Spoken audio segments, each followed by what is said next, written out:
Hi everyone. So in this podcast, I take you through some of the main mitigations that the share purchase agreement can address, or that can be non-contractual. In other words, outside the purchase agreement.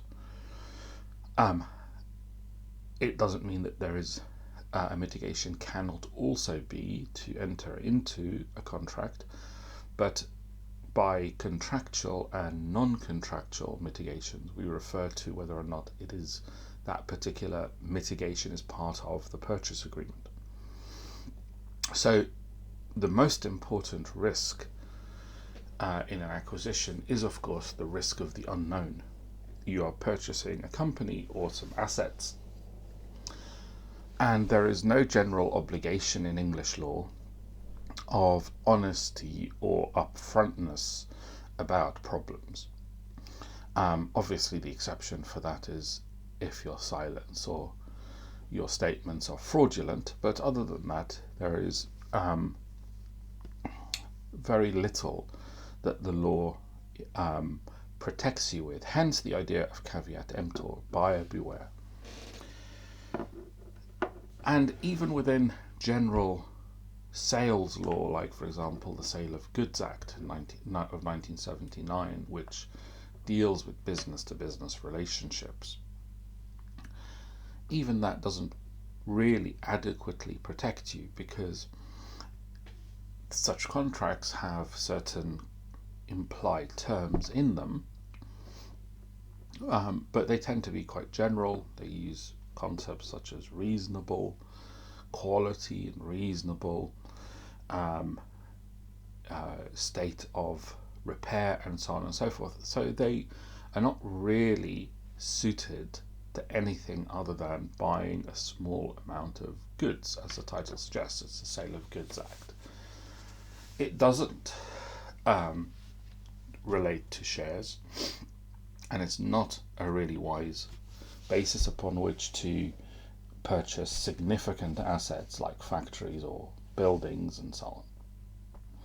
So, as previously explained, we therefore have a due diligence process, the aim of which is for the buyer to ask the seller through their lawyers an important number of questions. Part of those questions is to ask to see particular documents, be they contracts or otherwise. And the seller's job is to collate the answers to those from the target and to respond to the buyer. Quite often, that due diligence process isn't set in stone. In other words, sometimes information is given and it's incomplete, it's perhaps a bit vague, perhaps it's not even answered particular questions. The due diligence exercise isn't a contractual endeavor, so the answers are not binding. So what we then have to do is we have to take the most relevant information that we get from due diligence, and we have to do something to it where risks are identified. The most important thing we can do is begin to draft the shareholders, the purchase agreement, whether that's asset purchase or share purchase agreement, and include within it certain warranties. Now, warranties are promises that are legally binding. So, an easy example, you're buying IP, say they're assigning to you patents. So assigning is just a posh way of saying transferring the full ownership. So you're buying IP. One of the promises could be that this is a valid patent that has a certain number of years still to run. Patents tend to run for 20 years in the UK, and that no one has questioned or challenged your ownership of it. Now, if the information that you're getting from due diligence clearly says that, then there should be no problem with the other side accepting that warranty, because all you're doing is taking what's in their answers from the due diligence process and putting it as a draft in the purchase agreement. However, where the answer to the due diligence questionnaire is vague or unclear or simply not there, you can draft as the buyer the warranty that you want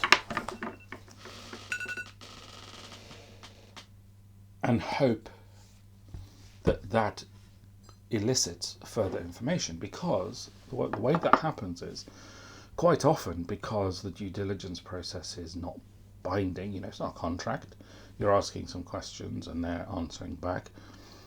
Okay, again, as long as it's not fraudulent and as long as it's not misrepresenting the position, which we don't need to worry about for now, but that's a legal term, but essentially, as long as it's not fraud, you can phrase the due diligence report as the seller. You can phrase your answers to the due diligence report so as not to be binding.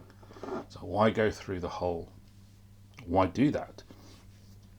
Well, because you know that the next stage of the process is a draft of the purchase agreement. And here the parties will negotiate that through several versions. So the buyer may put together the first draft, and the buyer will be guided by what they've discovered in due diligence, and they will also use the warranties to find out further information. So they will put, for example, if no one has put anything down about the ownership of a particular asset, they will write that the seller has full ownership of that particular asset, as a way of then concentrating the minds of the seller, who, when they read that draft, are now going to have to say whether they agree to that or not. So that concentrates their minds, and they may say, actually, we don't fully own it, we lease it, and we have a lease of 10 more years. So the warranties are the draft warranties are a way of obtaining further information in addition to the due diligence process. The structure of a purchase agreement is that a fairly large chunk of the purchase agreement is taken up with warranties. So it's organized usually by the type of asset or the type of issue, so like employment warranties, competition warranties, tax warrant, that usually actually is a separate tax covenant, IP, IT, and so on and so forth. And these warranties are negotiated. Okay, so you then end up with the warranties agreed, and to make life more straightforward, any exceptions that are discovered once the warranties have been agreed, any exceptions are put in a disclosure annex. We call it a disclosure letter, but it's actually an annex to the actual agreement. It's not a letter at all. So at some point in the negotiation, the parties are going to have to say, right, I think we have now concluded the warranties. We have enough information from due diligence. We've been sending this document to and fro to each other, and it's like reached version 10 or something. Whatever it is, whatever the parties agree, depending on their timetable, and they say, right, warranties, I think we can say they're all agreed. Any exceptions that come to light should go into the disclosure letter. And just to give you a sense, the disclosure letter is much, much smaller than the sections of the agreement that contain the warranties. So if the warranties are 30 pages, the disclosure letter is about 2 or 3 pages, something of that order.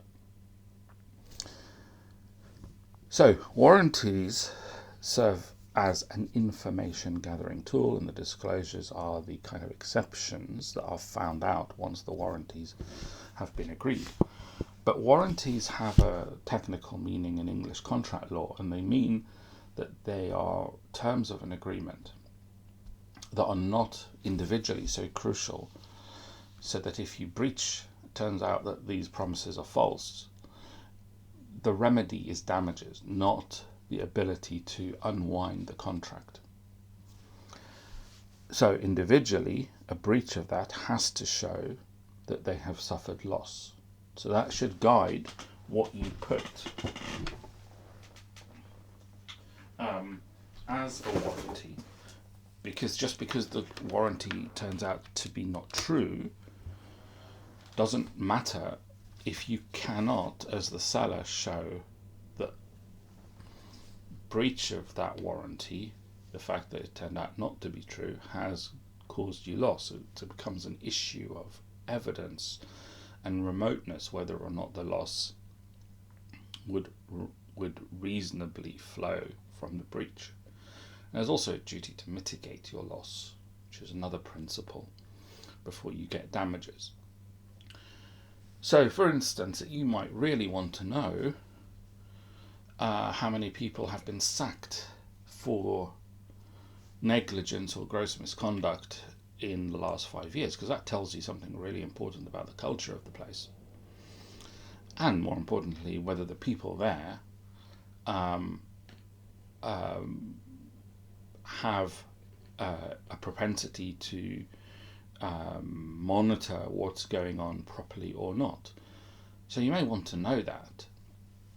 But say they claim that 5 people have been sacked in the last 5 years for serious misconduct, but it turns out to be 6. In and of itself, that's very difficult to show that because of that you've suffered some kind of loss. However, it's a very useful warranty still to be able to include, because it has an information gathering use. The seller might say, well, why are you including this? Because breach of it won't give you any basis upon claiming any loss. The buyer will counter and say, well, if you're not worried about being sued, then why would you object to putting it in? So there'd be that kind of discussion. So warranties therefore have 2 roles. One is an information gathering role supplementary to that from due diligence. The second is as a basis for claiming damages in the event that the warranty claims are untrue, but in this respect one has to show that the inaccuracy of the warranty has directly led to particular damage.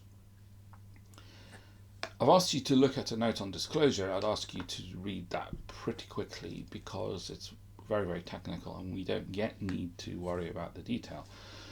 Worth reading it quickly just to understand that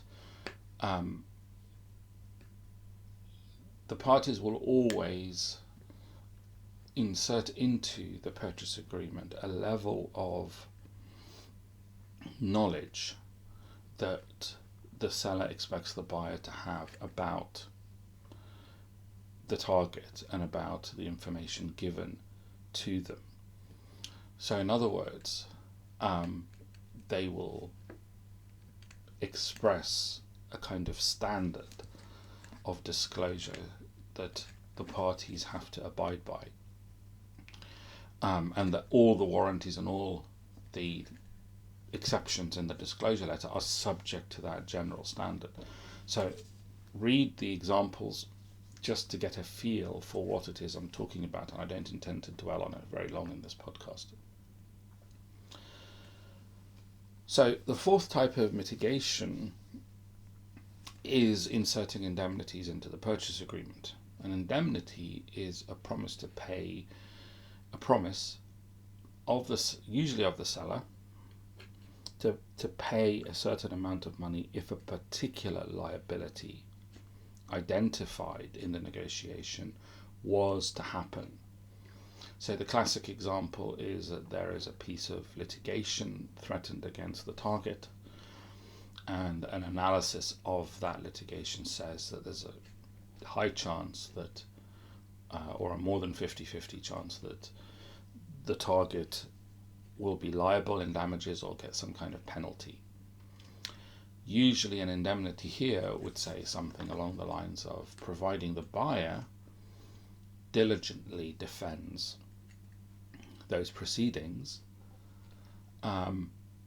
any damages and other associated costs coming out of that litigation or arbitration or whatever it is, any dispute, will be borne by the seller. And sometimes there's a kind of maximum clause inserted there, so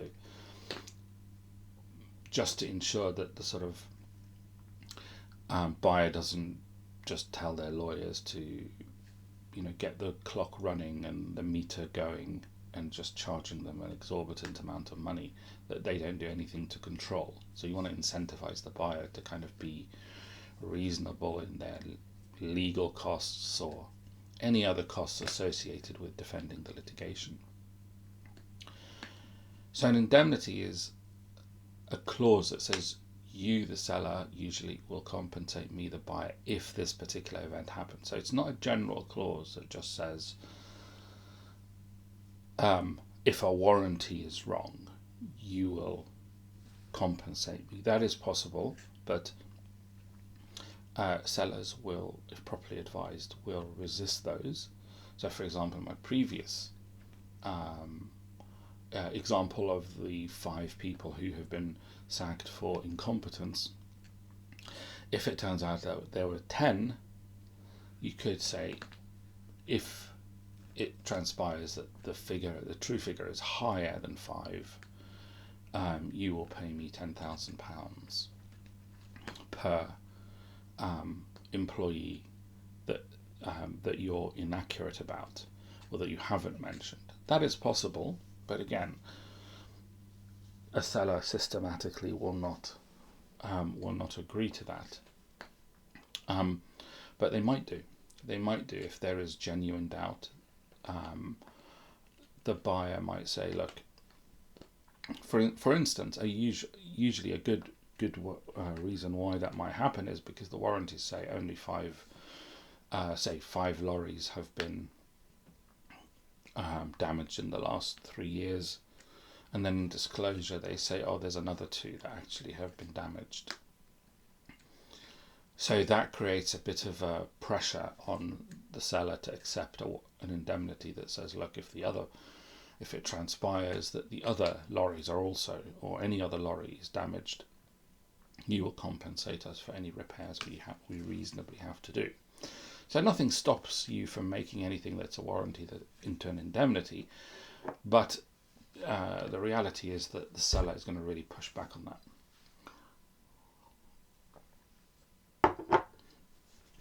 We then go into conditions. Now, again, conditions are to be distinguished firstly from what you'll see in a purchase agreement and what we will talk about in coming sessions, which is a condition precedent, which I will talk about in a minute briefly. But a condition is, in contrast to a warranty, it's a provision in a contract that goes to the heart of the contract and is so important that if it turns out to be wrong or breached, in other words, the innocent party, usually the buyer, is entitled to unravel the contract, essentially. Now, given an acquisition has so many different parts to it and so many different provisions, very few clauses other than the ones I'm going to tell you about will usually be held to be conditions, even if you do call them conditions. If you call anything else conditions, very unlikely that they will be considered technically to be conditions. So we usually, title is the English concept of ownership. So title means ownership. So in a share sale, you would insist on full title guarantee, otherwise you would walk away. It is possible to only partly own shares or partly own property. So for example, you may jointly own a particular piece of property with someone else. And all property, as we will talk about later on, all property in England has both a legal and equitable interest in it. So it's possible that you can mortgage the equitable interest, or someone else other than yourself, the seller, could own the equitable interest. So when it comes to, say, individuals selling a company, say Professor Miandad, the uni, and the investment firm own Enzymatic, and let us say they're selling the whole of Enzymatic, if Professor Miandad owns the legal ownership, but the equitable ownership is owned by his daughter, well, then they can't give full title guarantee. And that essentially means that the legal ownership is held for the benefit of the daughter. So he's just, if you like, the front man in that ownership structure. The real owner, the person for whom the property has to be looked after, is the daughter. So that's a big problem. So full title guarantee of the shares is usually, well, will always be considered a condition. Full title guarantee of key real estate and IP is also considered a condition.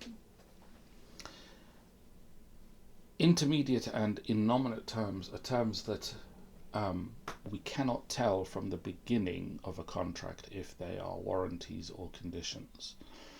And depending on the problem they may become, you may think of them in the beginning as, oh, these are warranties, are not particularly important, but at the point at which breach happens, the reality is they're so crucial to the contract that they become conditions, or they're deemed to be conditions.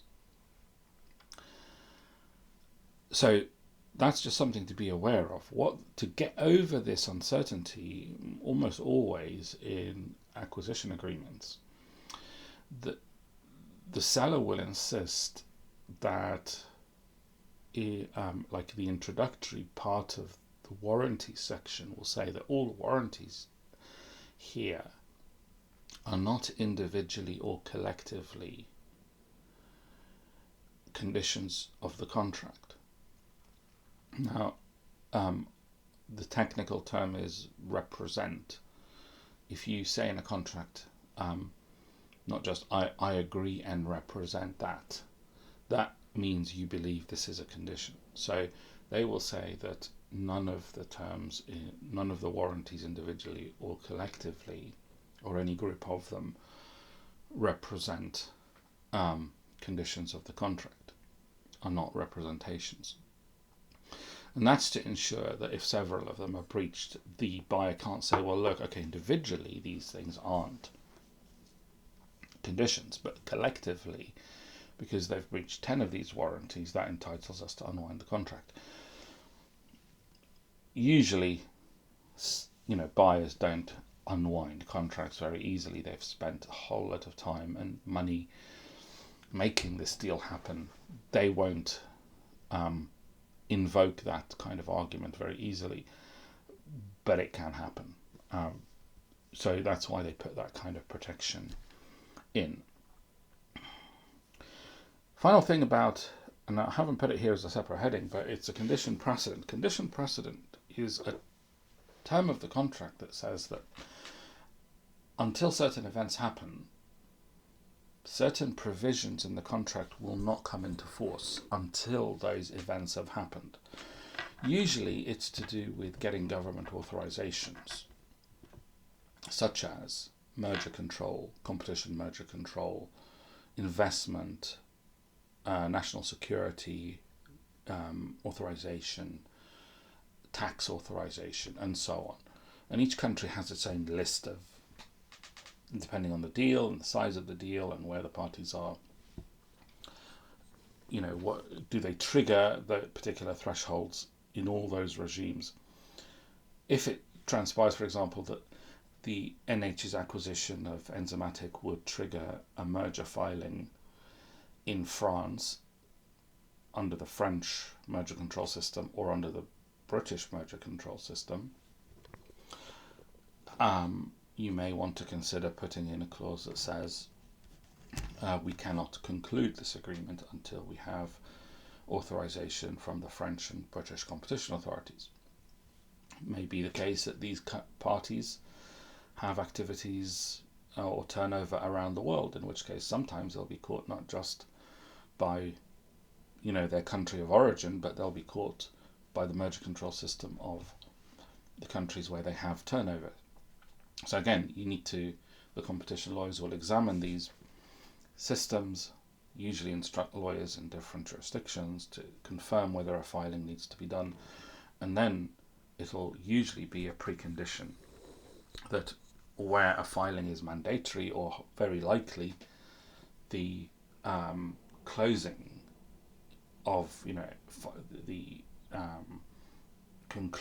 final conclusion of the deal will be subject to getting satisfactory answers from the competition authorities. And the same goes for other things, as I say, like tax authorization in some jurisdictions, investment, national security investment regimes like the one we have in the UK and in other countries. So that means that until those events have come into force, particular clauses of the agreement won't come into play, and those are usually to do with the exchange of money and the timetable for any kind of closing of the deal. So quite often you have two stages in an acquisition: the signing bit, and that's known as exchange of contracts, and then completion, meaning the deal has ended and you can decide to give some of the money at exchange and some of the money at completion, or you can have exchange and completion at the same time. It's just a way of ensuring that certain things that have to be done are done. One of those things that has to be done, that could be important to do, is to deal with the target's important contracts with third parties, and that leads us on to point 7.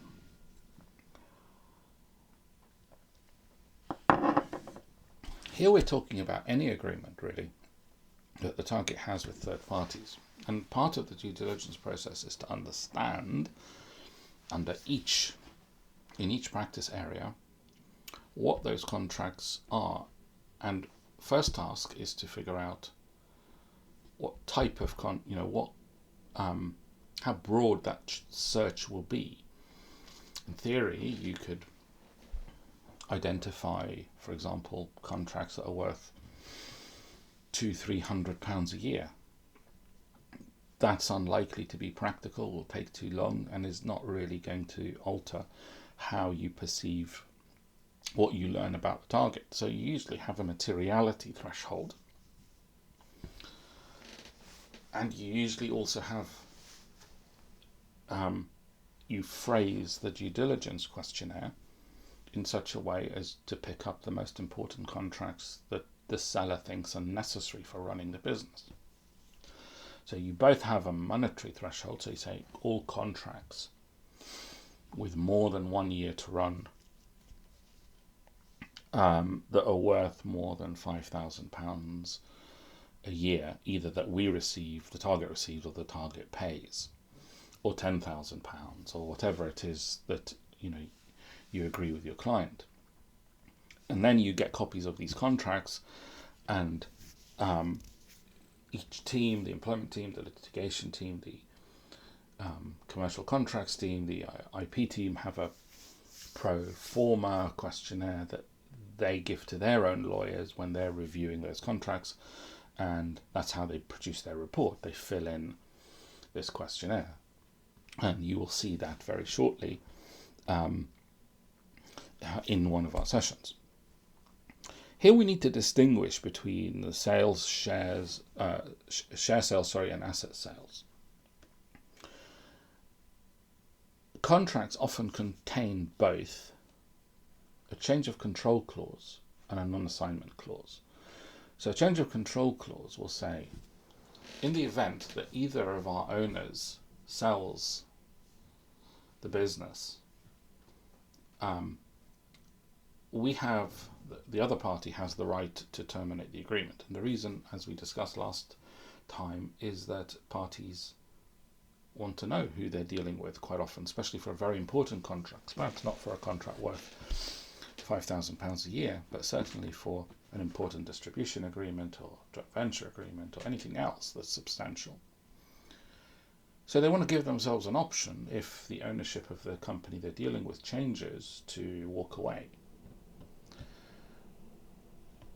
Now, agreements don't always contain that, and if they didn't contain that, in a share sale, the third party would just continue, because all that happens is you're contracting in the name of Enzymatic, say Enzymatic gets its corn from Harvest Limited. Well, it gets its corn from Harvest Limited. It doesn't really. The fact that the ownership of Enzymatic has changed in a share sale doesn't really affect the contract. So unless there's this kind of provision, there's nothing to worry about. In an asset sale,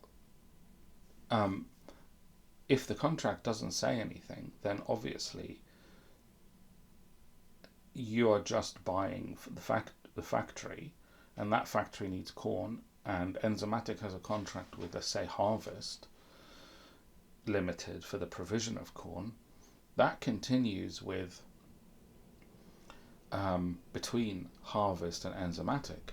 So you have to take active steps in an asset sale to get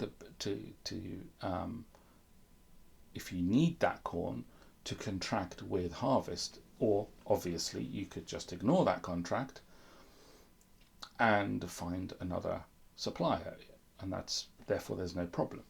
But if you need that corn from that particular supplier, then there might be a problem. And one problem is that, again, for important contracts, those contracts tend to say that these contracts cannot be assigned either partially or absolutely.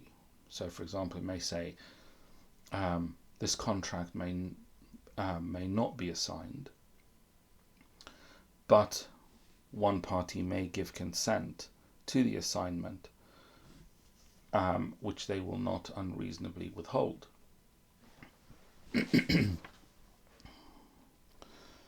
Now, it's really important to understand what assignment is and the difference between assignment and novation, and that's why there's a note on that.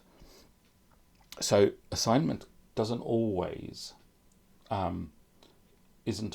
the solution, because quite often it's the burden that can be assigned, not the benefit.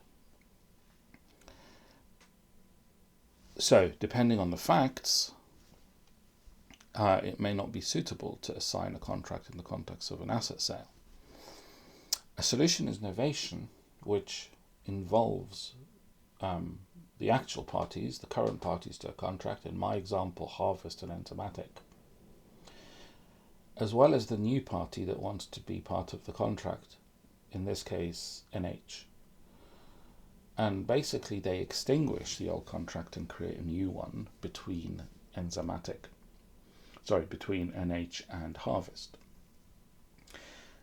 The danger with this, and this only tends to be done with very important contracts, is that obviously in renegotiating a contract, Harvest may take the opportunity to put pressure on NH to give it more favourable terms, usually pay more money or change some other key aspect of the transaction, because essentially they've got NH with a gun on next to its head if it really needs that contract. So buyers prefer assignment, but it depends what it is you're assigning. It's not always possible to effectuate that that particular assignment. So the leading case on assignment says it is impossible to assign the contract as a whole, even though we say, oh, the contract can be assigned. We don't mean the whole contract. So we don't mean both the burden of the contract and the benefit of the contract. The burden of a contract can never be assigned without the consent of the other party to the contract, in which event such consent will give rise to an ovation. So, I may be wrong, but I heard myself saying, I think I've said the opposite just a few seconds ago. So just to be clear,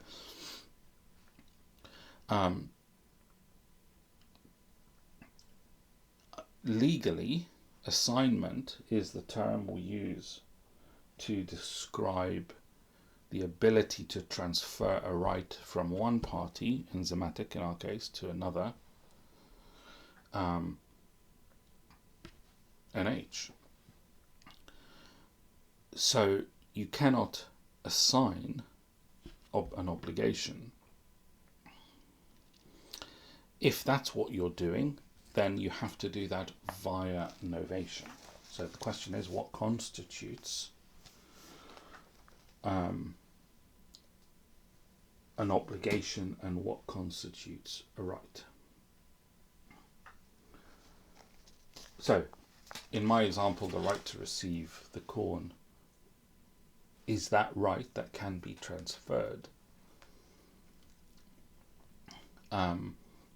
So you have a complication there where you have one party that has the right and another party that has an obligation.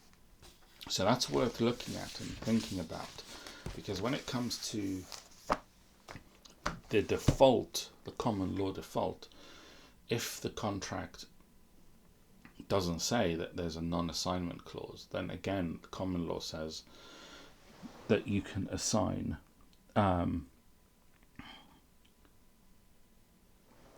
the right and not the obligation. If you want to assign means transfer. It's a posh way of saying transfer. If you want to transfer both, then the only way you do that is through a novation. So when we talk about, in summary then, when we talk about mitigating risks in acquisitions, we're talking about the risks of entering into such a sophisticated transaction where you're buying a whole company with all the things that come with it, people, physical property, intellectual property, intangible property, IT processes, anything that makes a modern company. Even when you're buying assets, it's a very sophisticated undertaking, because you have to not only ensure that you're buying those particular assets and you know what state of repair they're in, you know their history, you know how they're insured and so on, but also, and this is the major complication with an asset sale, as we've talked already, the major complication is that you have to ensure that you're getting everything you need to allow those assets to function. So if, for example, you buy 2 factories and you buy a warehouse, you have to be confident that that warehouse is sufficient for those 2 factories. Especially if the seller, like in our case, enzymatic, as you will discover today in this session when you read the client briefing, enzymatic has 3 factories and 3 warehouses and a single testing facility and a single headquarter facility, all in the same site. So all this creates risk. The complexity of what you're buying creates risk. So how do we mitigate? We can't get rid of every single risk. That's not realistic. But we can mitigate risk. And obviously the main way we do that is by information gathering in the due diligence process. Secondly, the continuation of of information gathering through warranties, giving ourselves in warranties as buyers the potential to sue sellers if what they've said is wrong. The seller will try to mitigate the promises they're making by only by disclosing against the warranties and putting in some kind of provision about the kind of knowledge the buyer is deemed to have about general issues, things in the public domain and so on.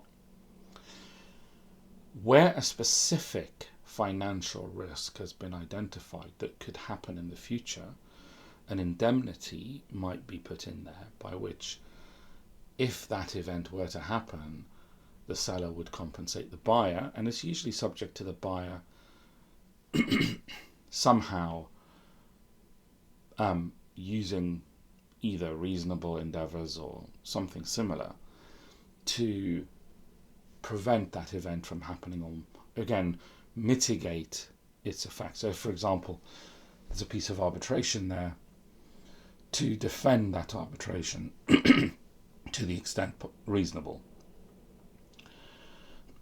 We then have a particular clause that are called conditions, and they're so crucial that if they turn out to be wrong, the whole deal gets untangled, unwound. And there are very few of those, and the only two real main ones are to do with full ownership of the key things that are being purchased.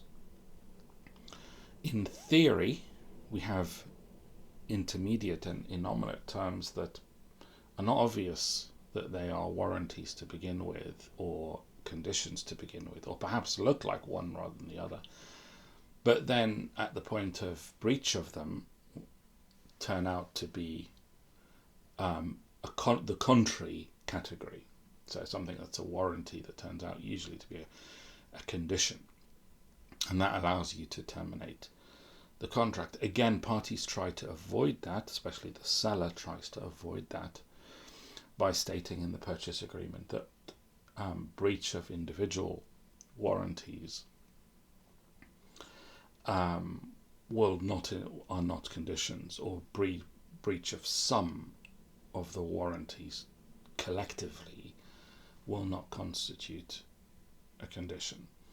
Now again, it's open to the courts to disagree, but the fact that the parties have said that, especially if they've all been properly legally advised, it's very likely that the courts will enforce that type of provision.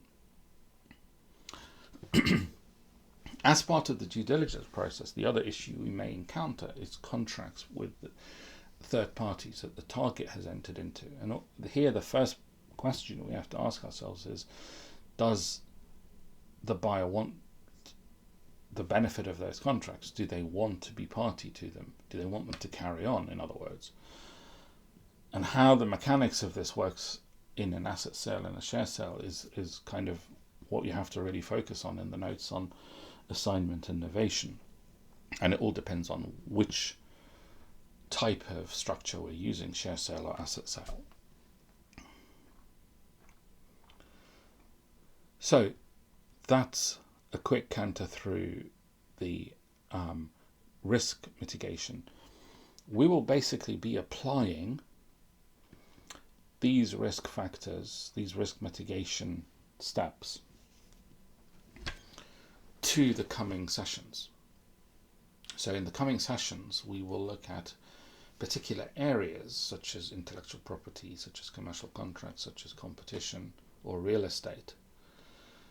And we will be identifying particular risks in those areas, and we will be asking how best to mitigate them. And that's exactly what you're going to do in the coursework that you do at the end, and in a group formative, which is you will get a set of facts that have come out of due diligence, and the task is to suggest what type of mitigation to solve that particular problem you would encounter. And the structure, don't worry, I'll explain this very fully later on, is to explain the nature of the problem, to suggest a mitigation, to suggest the chances that the seller will have in response to your proposed mitigation, and that the structure is basically quite clear and repetitive in a good way. So that's the nature of the task that you're going to do. This will mean much more to you in a few weeks' time when we actually start looking at the first practice area, which is IP. and we do that in weeks 3 and 4. Hope that podcast has been useful to guide you through the material. Please read through the material, in particular those on indemnities and novation and assignment, and look forward to seeing you in the class. Thanks very much.